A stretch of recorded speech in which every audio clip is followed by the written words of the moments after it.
Good evening my little brother and sisters. जैसा कि हम पिछली वीडियो में पढ़ चुके हैं कि टेंस क्या होता है और टेंस के कितने प्रकार होते हैं।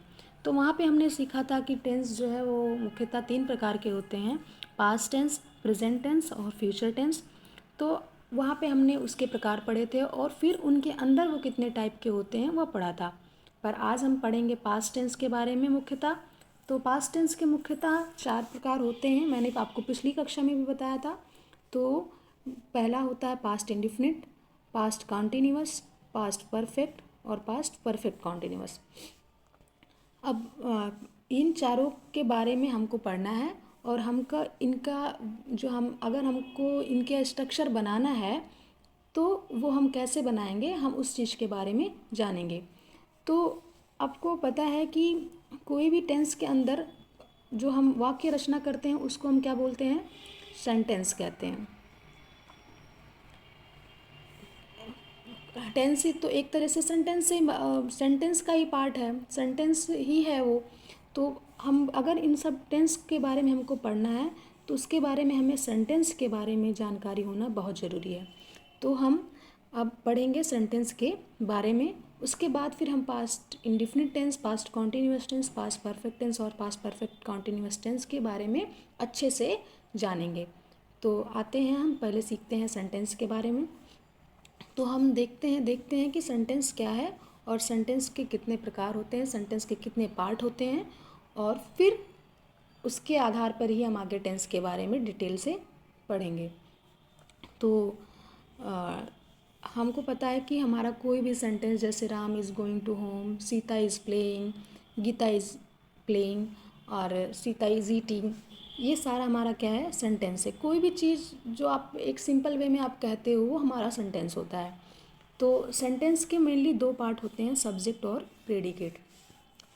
अब हम सब्जेक्ट क्या है और प्रेडिकेट क्या है, तो सबसे पहले हम सीखेंगे कि सब्जेक्ट क्या होता है। तो जो भी जिसके द्वारा काम को किया जाता है,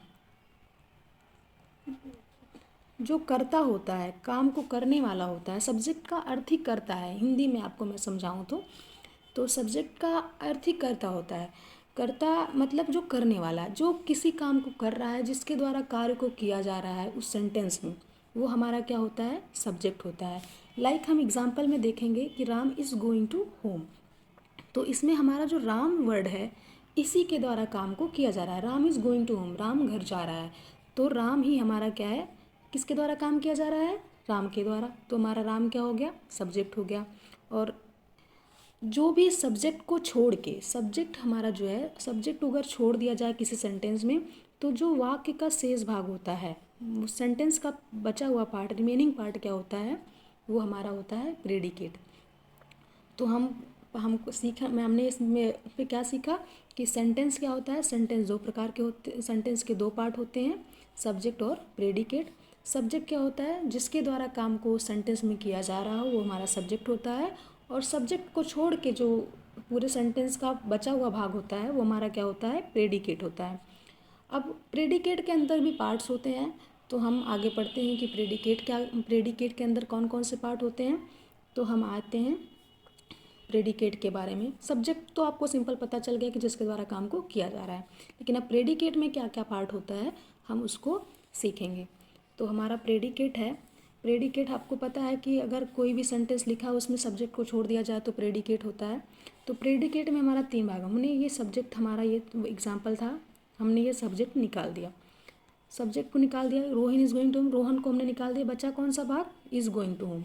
अब हमको ये हमारा प्रेडिकेट है। अब हम इसमें हमको जानना है कि इसमें क्या क्या से कौन कौन से पार्ट हैं। तो सबसे पहले सब्जेक्ट के मैं अब आपको बता दूं कि 3 पार्ट्स होते हैं मेनली, जिनके बारे में हमको जानना जरूरी है। फिर उसके अंदर तो बहुत सारे प्रीपोजिशन और इंटरजेक्शन, ये सारी चीज़ें लगती हैं, वो हम बाद में सीखेंगे। पहले हम सीखते हैं कि helping verb, main verb, object, ये 3 इसके मेनली पार्ट हैं।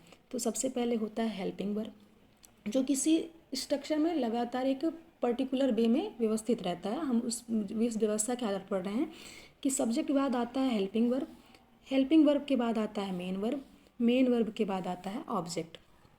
तो हेल्पिंग वर्ब क्या है, हेल्पिंग वर्ब टेंस के आधार पर बदलते रहते हैं। जैसे जैसे टेंस बदलता है जैसे कि पास्ट है तो उसमें वाज वर लगेगा या डिड लगेगा, ये हमारा पास्ट का है। और उसी अकॉर्डिंग फिर हम जब इसमें आते हैं प्रेजेंट में, तो प्रेजेंट में जब आते हैं, प्रेजेंट इंडिफिनिट में आते हैं तो हमारा यस या ईएस हो गया, ये तो हमारा। और उसके बाद फिर इज़ एम आर हो गया, हैज़ हैव हो गया, आर हो गया, या फिर हैज़ हैव हो गया, ये सारा हमारा प्रेजेंट के हैं। तो और उसके बाद फिर हम फ्यूचर में जाते हैं तो शैल विल हो जाता है, शुड हो जाता है, वुड हो जाता है। तो ये सारी जो हमारे हेल्पिंग वर्ब्स होते हैं, जो हमारे किसी भी जैसे कि हेल्पिंग वर्ब मतलब कि हमारी वाक्य को बनाने में मदद करते हैं, तो ये हमारा जो है हेल्पिंग वर्ब होता है। उसके बाद आता है मेन वर्ब। अब मैं आपको बता दूं कि मेन वर्ब क्या है। तो मेन वर्ब, अगर हम सीखें कि मेन वर्ब क्या है, तो आपको पता है कि कोई भी हम काम, जो भी क्रिया की जा रही है, जो भी काम किया जा रहा है, वो हमारा क्या होता है, वर्ब। वर्ब मतलब जो कार्य हो रहा है। तो सबसे पहले वर्ब लाइक खाना, eating, sleep, sleeping, going and like, इसी तरह से आगे भी ईटिंग, स्लीपिंग, गोइंग और मैनी अदर थिंग्स। तो ये मेन वर्ब हो गया आपका। अब मेन वर्ब के बाद फिर हमारा आता है ऑब्जेक्ट। तो अगर हम हेल्पिंग वर्ब, सब्जेक्ट और मेन वर्ब को छोड़ दें तो फिर हमारा केवल क्या बचता है, ऑब्जेक्ट। मतलब फिर वो कहाँ जा रहा है, क्या सा, ये सारा ऑब्जेक्ट के अंतर्गत आता है। तो अगर हम हेल्पिंग वर्ब, मेन वर्ब और को हटा देते हैं तो वाक्य का जो भाग बचता है उसको क्या कहते हैं, ऑब्जेक्ट कहते हैं। तो आई होप आप लोग को इतना समझ में आया होगा। आप इसको पहले पढ़िए, आप इसको समझिए, उसके बाद मैं आपको आगे आने वाली वीडियो में बताती हूँ कि इस पूरे सेगमेंट की मदद से हम आगे कैसे टेंस में स्ट्रक्चर्स बनाएंगे। टेंस का, किसी भी सेंटेंस का स्ट्रक्चर बनाने के लिए उस टेंस के अंतर्गत हम पढ़ेंगे कि कैसे कैसे इन सारी चीज़ों की मदद से हम अपनी वाक्य की रचना करेंगे। तो अगर आपको ये वीडियो अच्छा लगा हो तो लाइक करिए, सब्सक्राइब करिए। Thank you.